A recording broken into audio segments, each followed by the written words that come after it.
welcome to Digital Infra Network. I'm Sebel Zon, and in today's session, I will be chatting with Mike Jones, the Executive Vice President of Global Operations at Salute Mission Critical.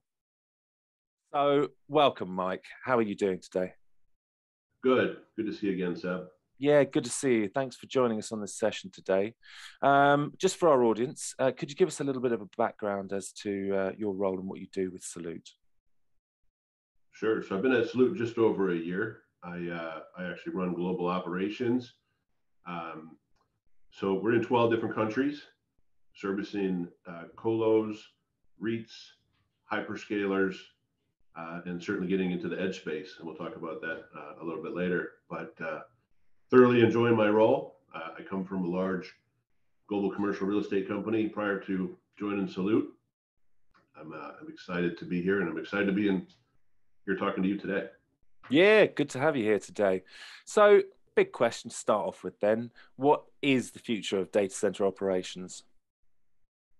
So I think it's important, Seth, that we take a look at a little bit of the past, and that'll set us up for the future. So I think back 15 years ago, hyperscalers started doing things with equipment efficiency and facility efficiency, and then the green grid came out with PUE, right? So power usage effectiveness. That was really the first tool we had to measure energy efficiency. And that quickly was followed then when some of the new builds were taking advantage of hydropower and wind and solar and other clean energy. And if you recall, that would have been about 2011, 12. And then the industry really went into efficiency within the building, and virtualization and cloud really took over. But now we're at the edge, and the edge is, I'm not going to try to define it because it's basically a smaller footprint where you put the data closer to the people that are using it, whatever shape that might be. But the edge is different. And I think the edge is cool in a sustainability fashion because the operating model is different. It's different than the traditional model where people show up at the site, they work their shift, the next shift comes in. The edge is different because it's a lot more reliability on monitoring, on alerting, being flexible with resources, and more like just-in-time support, right? So in the edge, we're looking at things like a technician might go to multiple sites in a single day. And we try to, our company, we try to build what we call these milkman routes to make the efficient use of a person, but also environmentally. Let's not send them out to 4 different sites in a day. Let's put them on a schedule and have them drive a route and service clients. The other thing that's unique about the edge is that person might have to know a little bit about electricity, a little bit about mechanical systems, and a little bit about IT, really, because they're the hands and eyes of the customer at the edge site. It's a small site. It might be a shipping container. It might be something similar to that. It could be a 3 or 4 rack, environment where I need to check the fan. I might need to switch out an IT piece of equipment. I might need to check for alarms. So multi-skilled operations is certainly something we're seeing on the edge. And that lines up beautifully with sustainability because it's optimizing resources, it's lowering our emissions, a lot of good things coming in the future. Now, is there cost savings involved in a sustainable data center transformation?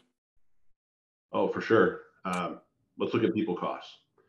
I think everyone through the last couple of years understands the value of work from home and less commuting. Those are certainly cost savings. But a company who's really invested in a sustainable workforce puts emphasis on the culture and the programs that support those reductions, but also make their employees' lives better. So we can have further cost savings when we look at the makeup of the employees. Diversity, creativity, innovation, those are all things that build a better collective, spirit and a good level of productivity. That tends to keep people at their company longer with loyalty and retention and career growth.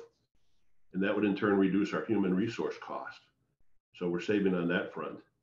I touched on it a little bit earlier, but we introduced a new model to the industry, multi-skilled operators. And quite simply, it's taking down the barriers between what would have been IT, facilities, security, and putting that in one person or a couple of people, so that potentially at a smaller site, you could have one person greet you at the door if you're a third-party vendor. They could get you a visitor badge. They could escort you to where the work needs to be done. They might go off and do facilities and IT rounds combined, and then they might go back to the office and pick up a ticket for a move, add, or change that has to occur, or go change filters. So the multi-skilled operator program that we use is based on lean principles. So it's certainly reducing commuting time and waste generated in the environment from less people coming to site. It certainly optimizes the use of the people that are there. I don't know how many data centers I've been in where the security guard's sitting next to the facilities guy who's sitting next to the IT guy, and they're all half utilized, right? So the multi-skilled operator model that we have wraps that into one or two people as opposed to three or four. And it's really taken hold in the industry. Yeah, that's super interesting. Now, moving that along slightly to the circular economy, do you believe that the circular economy model renews the data center industry? And if so, how? Well, it does, because the other option is the linear economy. And the linear economy is the use and dispose of model, where the circular economy reduces waste because it involves recycling, manufacturing, reuse of materials. A good way to think of it is IT equipment. Over at Google, I think about 20% of their newly deployed servers are actually remanufactured machines. And others in that space, like Microsoft, have programs where they take end-of-life equipment and they harvest spare parts. They donate that equipment to schools and colleges. They take other pieces out and they recycle those to be made into other things. I think part of that circular economy is when you think about waste heat, and I've seen a few examples where waste heat from a data center can be used to warm a greenhouse. Pretty simple thing to think about. I've seen it 3 or 4 times where across the street there's a greenhouse that's directly taking the heat from the data center. That's a wonderful thing in the circular economy, reusing, recycling. Over in Norway, I just read a couple weeks ago, they have a lobster farm that uses the heat from a data center, and it helps grow the lobsters faster and in a more sustainable fashion. I mean, those are pretty simple concepts. At our company, our uniforms, this last year, we switched over to be more sustainable. So we use recycled or sustainably grown fibers in our uniforms. And certainly most of those uniforms are branded. So water-based screen printing inks, sustainable threads, just simple things that help us do our part in this circular economy. And there's a lot of other examples, but the circular economy certainly is renewing our industry, and it's a really good thing. Yeah, that's pretty cool if you're even taking it granularly down to the uniforms that you're wearing. So how do you currently incorporate sustainability in global data center operations at Salute? So we do a couple of things. Most importantly for us is that we track our workforce utilization. Over at Salute, about 1/3 of our work is projects, right? 2/3 is dedicated people that go to sites every day. The other 1/3 is project work. So it's important that we have good utilization, not only for business, but for the environment. So high utilization, sustainably delivering services to our customers are the two things that we try to do. And I talked a little bit earlier about route mapping, and that's important. Not all sites need something to be done within 2 hours. Some things can be done the next day. They could even be done within 7 days. And if you can take the time to figure out how to schedule that and make the best use of your people, then we're certainly becoming more sustainable. And the other thing is what I just talked about with the multi-skilled operators a couple minutes ago. That's our default model. That's how we solution things, is trying to figure out how to use the lean principles, listen to what the customer wants and give them what they need versus here's what we have to sell. Right. Sure. So it's making the most efficient use of resources. It reduces costs. And really when things happen at a site, it puts the accountability on one team. Think of an incident in a data hall. There's an outage in a cabinet. Is that a network issue? Is it a power issue? Is it a utility issue? I'm not sure. But with a multi-skilled operator approach, it's kind of like one throat to choke. There's no pointing fingers. It's not saying it's the other supplier. It's not saying it's the owner. It's one team that's got to figure that out, and that really reduces the handoffs and things like when we do implementations and changes. There might be 5 tasks, and a multi-skilled operator can do all 5, as opposed to doing number 1 and 2 and waiting for somebody to do 3, 4, and 5. Mm. It's a lot more efficient, and it's a lot more sustainable. Yeah, it sounds it. So what do you think on that tip? What do you think is the number one factor then for a successful sustainability strategy? So I hit on it a little bit earlier when I talked about tracking utilization. It's measuring and managing. So most people are probably familiar with Peter Drucker, and he once said, it was brilliant, what gets measured gets managed. So if you're not measuring it, you're not managing it. And good sustainability goals have targets, and that could be things around workforce development, resource utilization, diversity and inclusion, goods and materials, audits. There's a whole myriad of things that should be measured and managed. And like with most programs, and this isn't too complex, you need to start with a baseline. You need to understand where you are today and gather the data and understand the inputs and the outputs, so that when you develop goals, you know what the levers are, right? That's the most important piece, is understanding how it works, how we got there, and where it's going, so we can make better informed decisions with the data. And the key is really to align the standards and metrics with what our customers expect, what the industry expects, put those things into key performance indicators. But certainly measuring and managing is by far the number one factor that I would say is part of a successful sustainability strategy. It's really key. Yeah, sure. Now, moving slightly on, talking about carbon offsetting, which carbon offsetting programs do you think are the most important ones when you're talking about meeting data center sustainability goals? So let me answer that in a couple of ways. So carbon offset programs are the investment that a company makes as a way to balance or neutralize their carbon footprint, right? So for scope 1 and 2, and scope 1 is the company facilities and vehicles. Scope 2 is the purchased energy that they're going to use. I think what's most important are the things that the hyperscalers are doing today. I look at Facebook investing in solar and wind farms, and they're actually generating 5,400 megawatts of energy every year as an offset. That's megawatts, right? 5,400 megawatts. It's a lot of energy. That's a lot of energy. Another initiative that they do and some others do is water restoration projects, so that they can help support long-term sustainability of local watersheds.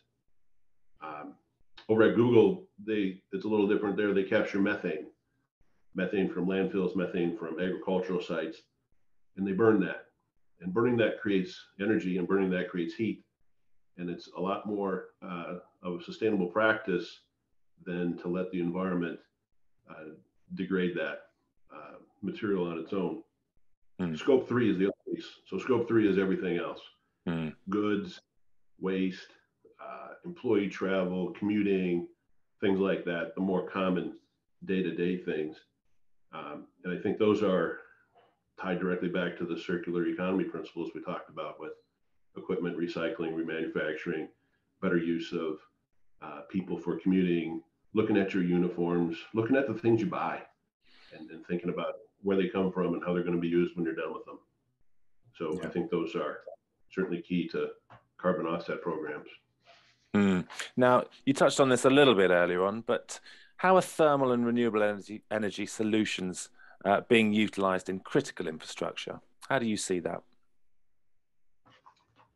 So all of the energy used in a data center ultimately ends up being heat, right? We talked a little bit about the heat that you could use to warm other buildings. Just for perspective, I gave you a bigger number before, but a megawatt of data center energy turns into enough heat to warm 2,000 apartments. That's a pretty staggering. That's 1 megawatt, right? Hyperscalers run 50 megawatt sites, so do the math on that one. But the other option there around the thermal piece is to build in cooler climates. And when you build in cooler climates, there's naturally cool air. We talked earlier when we got on about the temperatures of where it is in England, what it is in England this week, and what it is where I live in the Midwest in the US. So naturally cool air and water, certainly much more economical, but their environmental impact is very minimal. It's already cooled. We don't need to have a mechanical refrigeration system using a lot of resources to do that work. And even we're seeing today, Seb, in the central and the southern parts of many countries, there's windows of days and weeks when you can do what's called free cooling. And part of it is the thermal parameters in which we hope to operate. Even in New Mexico, I've seen, and in Texas, there's the opportunity to use the outdoor air, whether it's certain parts of days or certain parts of the years, and for some, it's even extended for weeks and months. That's definitely a thermal strategy. Yeah, so for sure. On the renewable energy side, there's two things.